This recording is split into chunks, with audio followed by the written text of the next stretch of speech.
Querido Gary Flores, administrador general de recaudación del SAT, ¿cómo estás? ¿Qué tal, David? Muy buenas noches, muy contento de poder platicar contigo, con el auditorio. Muchas gracias por el espacio. Oye, Gary, hay dos temas que me gustaría hablar contigo, elige el orden. Los resultados, estos resultados que presentaron ayer sobre la recaudación y lo que viene en el paquete económico. Arranca con el que quieras.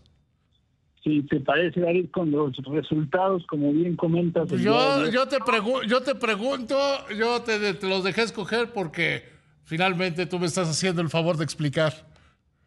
No, al contrario, con mucho gusto, David. Si les parece bien, platicamos del comunicado 48 de este año que se publicó el día de ayer en las redes del SAT, donde, como todos los meses, damos a conocer el resultado de la recaudación de ingresos tributarios. Y para el mes de agosto, pues podemos comentarte a ti y al auditorio que se tiene un crecimiento real del 6.4%, lo cual pues ya es, como saben todos ustedes, descontando el tema inflacionario, porque el crecimiento nominal respecto del mismo periodo del año pasado, agosto 2024, es de casi 351 mil millones de pesos, David. A ver, ¿y cómo se le hace? Porque normalmente el librito dice que si la economía crece poco o no crece, la recaudación se cae. Y aquí, pues, ustedes no están yendo con el libro, Gary. Sí, David, pues mira, lo que hemos comentado en otras ocasiones también, nosotros la fórmula, digamos, que hemos encontrado para poder tener estos niveles de crecimiento en los ingresos tributarios es... primero que nada, darle mucha fuerza, mucho peso al acompañamiento al contribuyente y todo lo que tiene que ver con los servicios al contribuyente. Que tanto los servicios en oficina sean ágiles, sean puntuales, seamos eficientes, que sean más simples, que no pidamos tantos requisitos, como también todo lo que tiene que ver con los trámites que se realizan de manera remota, que además pues son más del 80% de los trámites del SAT. Entonces esa es nuestra primer fortaleza, donde nos hemos enfocado mucho, todos nuestros esfuerzos o la gran parte de los esfuerzos están ahí. Entonces eso hace que la recaudación voluntaria, que es en la que no intervenimos a través de un acto de fiscalización o un acto de molestia, como se dice en materia administrativa, pues los contribuyentes... ¿Qué fea palabra, acto de molestia? Sí, los contribuyentes de manera voluntaria cumplen con sus obligaciones fiscales en tiempo y forma. Y luego es la otra parte de también ser muy eficientes con aquellos malos contribuyentes que no son, más bien son no contribuyentes, porque están viendo cómo eludir sus responsabilidades y sus obligaciones constitucionales con el gasto público. Y ahí necesitamos ser muy eficientes, saber leer las bases de datos, utilizar de manera correcta la información que tenemos en los sistemas para hacer las menos auditorías posibles, pero que cada auditoría que se abra tengan un efecto, porque identificamos a alguien que está evadiendo sus impuestos y tengamos la capacidad contable, administrativa y jurídica pues de establecer buenas determinaciones, buenas liquidaciones y en su caso incluso pues ir a defenderlas ante los tribunales. Que en tribunales les está yendo bastante bien, ¿no? En tribunales también nos está yendo bien. En términos generales, el promedio de los juicios que se ganan en monto por el SAT está por arriba del 60% y el número de juicios estamos por arriba del 50%. Entonces eso es muy importante para nosotros porque le da al contribuyente seguridad jurídica que cuando el SAT abre una auditoría es porque tiene razones contables, no son temas personales, ni mucho menos, ni persecución. Al contrario, es un tema contable, financiero y fiscal, y los tribunales así nos están dando la razón. A ver, Gary, y eso yo creo que es un punto muy relevante lo que acabas de decir, porque tradicionalmente se dice, me hicieron una auditoría por una razón política. También se dice que todos los perseguidos son perseguidos políticos, pero es como muy común decir, no, es que es una presión política. No, de ninguna manera, David. En el SAT, para que se haga una auditoría, pasa primero por modelos de riesgo la información contable, financiera y fiscal de los contribuyentes, y en su caso, cuando los modelos alertan que hay alguna desviación, alguna variación de riesgo que tengamos que ir a revisar, todavía se aprueban en distintos comités. No se abre ninguna auditoría por normatividad y tenemos también órganos que nos supervisan de manera discrecional por ningún funcionario, de ninguna manera es así. Y al contrario, pues la verdad es que cualquier agencia tributaria, como siempre lo decimos, y el SAT en específico, no tenemos capacidad de ir a revisar a todos, ni es la intención. Lo que buscamos es justamente que los contribuyentes puedan cumplir de manera voluntaria, que los impuestos que nosotros recaudamos, pues los recaudemos de manera eficiente, porque el contribuyente es el que viene, se acerca y cumple con sus obligaciones. Sí, así es como debe ser, y yo creo que sin duda están teniendo grandes resultados que deberían pensar en que no urge hacer una reforma fiscal, como han dicho muchos, pero en el paquete económico sí plantean una serie de ajustes, ¿no? De ajustes en la miscelánea. Mira, de manera conceptual, si me lo permites, David, digamos que los ajustes que vemos en el paquete económico van en dos sentidos. Uno, temas de salud, y aquí llamamos a impuestos o alzas de impuestos, de tasas que tienen un fin que se conoce como parafiscal. No es un fin recaudatorio, sino es un fin que cumple con otro objetivo, como desincentivar cuestiones que afectan ya sea la salud física, la salud mental, o cuestiones ambientales, o cuestiones de seguridad. Y en ese sentido es donde se aprecian pues algunos incrementos de tasas, algunos impuestos que tal vez no existían con anterioridad, pero no son fines recaudatorios. Cuando hablamos... Sí, básicamente estás hablando de las bebidas azucaradas, del tabaco y de los videojuegos violentos, ¿no? Videojuegos violentos, correcto. Sí, si te fijas, lo que se busca y se ha explicado por el propio jefe del SAT, Antonio Martínez, por la presidenta, el secretario de Hacienda en algunos otros espacios, no son fines recaudatorios.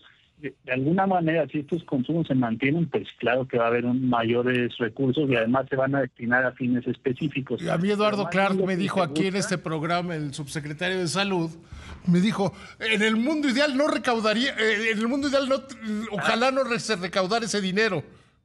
Exacto, la verdad es que si el impuesto cumple con la finalidad por la que se está creando o se está incrementando alguna tasa, al contrario, la recaudación tendría justamente que bajar de ahí porque no es el fin.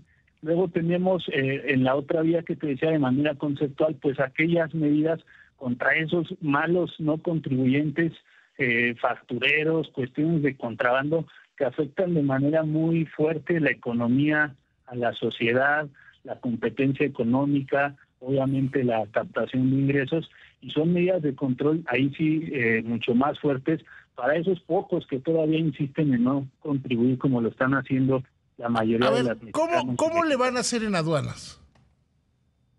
En aduanas hay toda una serie de normas que incluso antes de este paquete económico se estuvieron modificando. Recordadas esos temas de mínimi, cuestiones, fracciones arancelarias que se prohíben, que se hacen más rudas porque a través de ellas ingresan ya sea hidrocarburos y los hacen pasar por aceites, por lubricantes, por otras cuestiones. Es muy importante que estos controles empiecen a surtir efectos y puedan ser supervisados directamente por la ANAM, y en el SAT tenemos el área de comercio exterior a través de distintos operativos que hacemos sobre todo en carreteras, con la finalidad de que lo que no se esté pudiendo detectar en el procedimiento aduanero que como tal le corresponde a la Agencia Nacional de Aduanas de México, cuando ya pasó el postdespacho, como se conoce, esas mercancías, ahí es cuando ya podemos ingresar con el SAT. Entonces son medidas de control muy importantes que si pueden ver en el paquete económico, el agente aduanal es una figura que tiene que hacerse responsable de su trabajo, que tiene que hacerse responsable de los pedimentos que él está tramitando. Va a haber medidas de control para los agentes para que hagan exámenes de confiabilidad, que tengan que regresar con la autoridad a demostrar que conocen la materia de comercio exterior, conocen de las fracciones que son de riesgo, conocen de las restricciones no arancelarias, y demostrar que esa patente que tienen para tramitar las operaciones de comercio exterior la están haciendo con responsabilidad. Y que hacen lo que deben hacer con ella. Ahora, con los factureros, ¿qué? Los factureros, a raíz de la reforma constitucional al artículo 19, David, donde establece una nueva figura, un nuevo concepto que es el falso comprobante fiscal digital, y lo que establece esta reforma también es el tema de la prisión preventiva oficiosa, que cuando de manera presuntiva se estime que alguien está cayendo en este tipo de delito, pues tenemos que hacer modificaciones a la ley. Y en este caso, las modificaciones que se establecen para los factureros de manera muy sencilla van a ser 3 delitos. 1, ya comentamos, la prisión preventiva oficiosa. 2, un procedimiento abreviado. Con el procedimiento actual para enlistar a un EFO, como se le conoce, una empresa que factura operaciones simuladas, pues nos llevaba 1 hasta 2 años. Este es un procedimiento distinto abreviado, donde va a durar mucho menos tiempo, aproximadamente 25 días hábiles, y además lo más importante, se inicia con la cancelación de la facturación. A ver, ¿me puedes permitir, Gary, en la línea y para que cierres la idea? Sí, por supuesto, aquí esperamos. Días hábiles se puedan tomar medidas cuando hay operaciones simuladas. Exactamente, mira, en términos muy simples para entendimiento del auditorio, es un nuevo procedimiento abreviado para combatir a estos factureros, que no aplica para personas o empresas cumplidas, va dirigido a empresas de papel que empiezan a propagarse, y lo más importante, bloquea la facturación de estas empresas desde el inicio. Entonces, cuando ya los modelos de riesgo alertan que estamos ante una empresa meramente de papel, que incluso el domicilio es un terreno baldío, una casa abandonada. ¿Cómo pueden determinar ustedes eso rápidamente? A través de los modelos de riesgo, desde el momento en que una empresa se inscribe en el SAT, David, las distintas áreas, desde servicios al contribuyente, después áreas que monitorean el tipo de facturación, como es en planeación, en cuestiones de tecnologías de la información, las propias áreas fiscalizadoras van haciendo marcas de riesgo de este tipo de empresas. Tiene que ver también las personas que las inscriben, y vamos haciendo marcas de riesgo que van alimentando los modelos.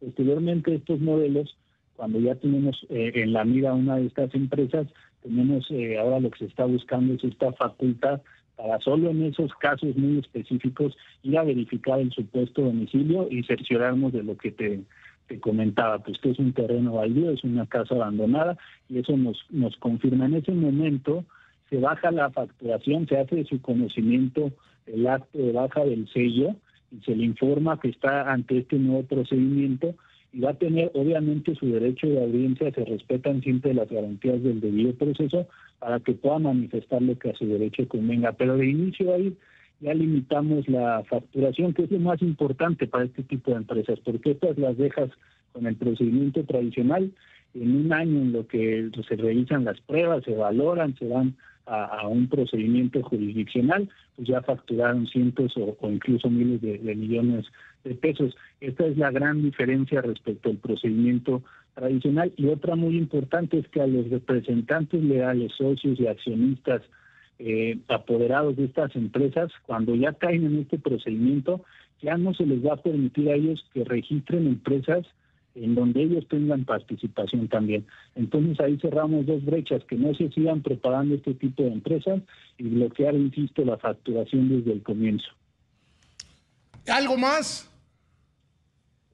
Pues David, en términos generales es el paquete económico, pues es un paquete muy responsable, que sin una reforma de carácter en la que se suba el IVA, la renta, como se hacía en otras ocasiones, más bien cumpliendo estos objetivos, el tema de control y el tema de desincentivar cuestiones de salud, estamos seguros que vamos a poder cumplir con la Ley de Ingresos de la Federación del 2026, y recordar que hoy en día en México los ingresos tributarios son la principal fuente de financiamiento del Estado, que ayuda para cumplir todas sus obligaciones, poder tener programas sociales, que haya educación, que haya salud, que haya carreteras, absolutamente todo lo que tiene que ver con las principales funciones del Estado, David.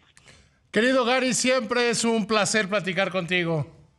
Al contrario, David, muchas gracias, muy buenas noches y estamos a tus órdenes. Gracias, que te vaya muy bien.